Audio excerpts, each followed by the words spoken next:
Hey, my name is Paul. I'm going to show you guys how to make flax low-carb pancakes. I love pancakes. I missed pancakes when I didn't make them when I was going low-carb. So today I'm going to show you guys how to do it. Right here I have low-carb flax meal.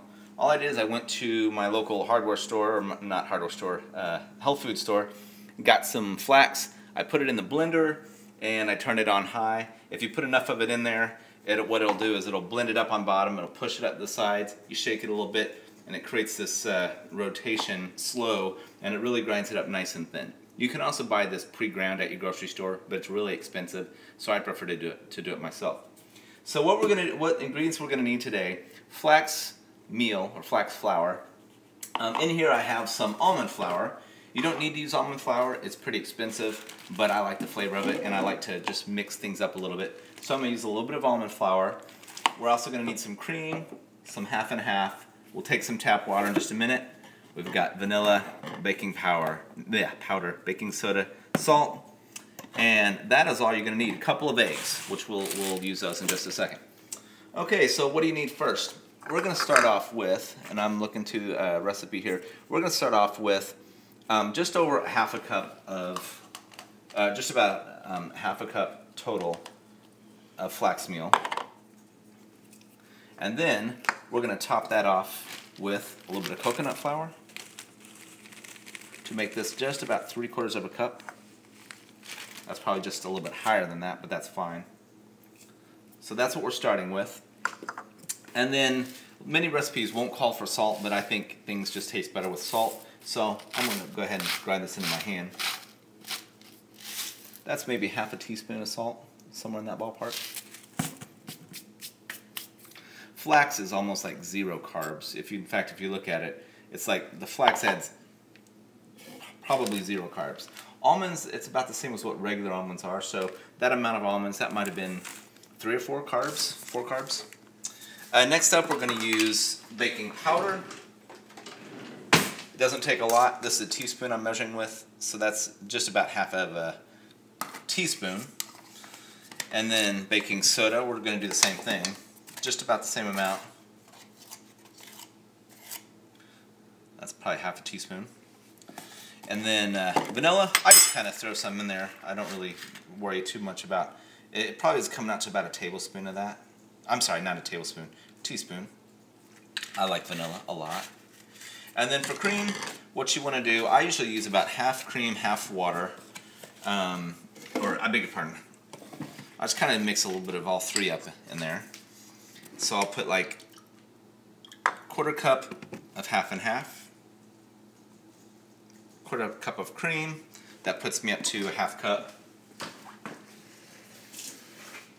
Shot of water puts me just up to about 3/4 of a cup. I might add a little bit more cream in a minute. I just kind of need to wait, throw it all in there and start blending to see how it goes.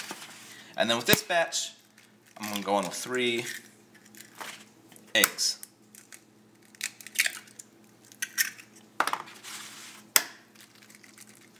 Then I'm going to grab myself a spoon real quick.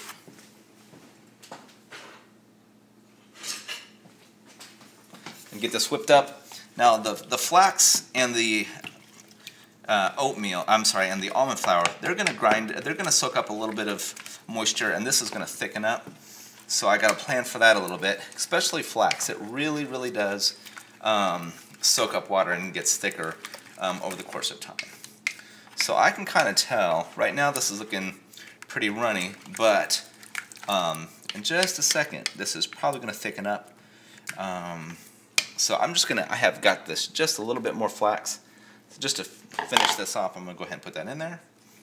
So that puts me probably 1 1/8 cups of flour products, mostly flax, a little bit of coconut. And then I've got this in good shape, everything is fine. This isn't going to taste very good right now because baking soda and baking powder, before they're cooked, don't taste good, but I can kind of tell what it tastes like, so I'm going to do that. I forgot something. I need a little bit of sweetener, so what we use, I'm glad I tasted that, what we use is stevia. This is, the packets work great. Right now what I have in stock is the dried measures like sugar, and so I'm just going to put a nice big tablespoon of that in there. And then for myself, I like to put a little bit of cinnamon. Not too much, maybe half a teaspoon. It just makes it a little bit more interesting. You can leave this out if you don't prefer it. That's just my own little preference. So that's about a teaspoon. Probably just a little bit more than that. And now we probably have all the ingredients we need. And I can tell this is starting to thicken up a little bit. So that's about normal. Probably another 2 or 3 minutes. And this is going to be quite a bit thicker. Okay, we'll come back in just 2 minutes and we'll let you see how this looks on the grill. Okay, here we are back a few minutes later. You can see it's starting to mound up just a little bit. Some people call that it traces across the top. That is just about what we want. It's kind of a different consistency. It's like a eggy, gelatinous type of consistency. That's because of the flax. Flax has that consistency. And what we're going to do, I've got this griddle nice and hot. We're just going to go, these are about a quarter cup scoops. Probably not going to use a whole scoop. That's more like 1/8 of a cup, I would guess. And hopefully I don't have my griddle too hot. And these will rise just like normal pancakes, and they will taste really good. One nice thing about flax is it's got lots of protein. It's got lots of omega-3 fatty acid or fats, just like salmon does. So it's really good for your health. And more importantly for me, it really satisfies me. It fills me up. This batter has a lot of cream in it, and the almonds are they're going to fill you up. They've got lots of fat and protein. So this is a really filling meal. All right, we'll come back in a couple minutes and take a look at these. Okay, it's been a couple of minutes. Just like normal pancakes, you just kind of look for those bubbles starting to rise. And I might be rushing things a little bit, but I'm just kind of anxious. So I'm going to go ahead and flip this first one and see how it's looking. I guess I could just take a look on the bottom. It's actually starting to brown up a little bit on bottom. So I think I'll try this first one, and hopefully I'm not going too soon. Since these don't have any gluten in them, that is actually looking pretty good. Since these don't have any gluten in them, they do break apart a little easier. Normal bread is just spongy and it holds together. I don't really like gluten. I don't know if I'm allergic to it, but it makes me sleepy. And I tried the low carb, but supplementing my low carb flour with gluten, see, these are kind of breaking apart. I'm not going to worry about it because the taste is what I care about. And so, gosh, I'm messing things up here. Hitting my other pancake over here.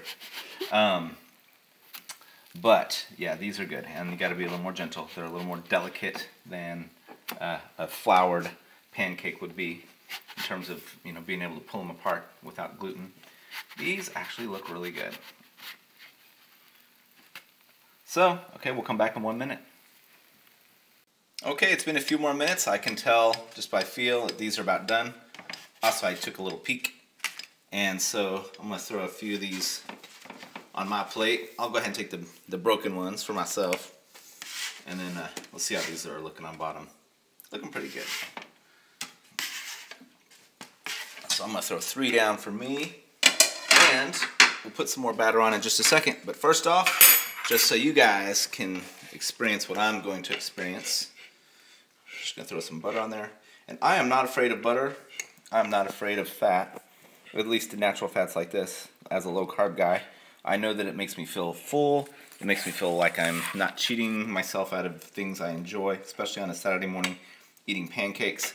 So I put the butter on there, and I am losing weight. So this, for me, makes me feel happy about things. I cheated. I melted my butter in the microwave a little bit.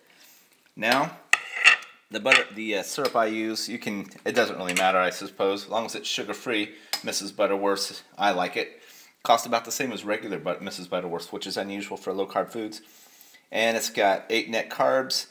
I'm sorry, 8 total carbs. Sugar alcohols are 8. Sugar alcohols are considered that you count them just like fiber. So that nets this out to 0 carbs for a 1/4 of a cup. So this isn't adding any carbs, and the flavor of it's really good. The only downside is this uses maltitol, which it gives some people gas. So that's something to worry about, I guess. In any case, here we are. Saturday morning, very low carb pancakes. I'm going to guess each pancake maybe has 1 carb in it. with, I guess the half and half has just a touch of carbs. The almonds have just a touch. And that's really it. Nothing else in there really added any carbs, any net carbs. So this is probably a total of, this whole plate here is maybe 3 carbs, 3 net carbs.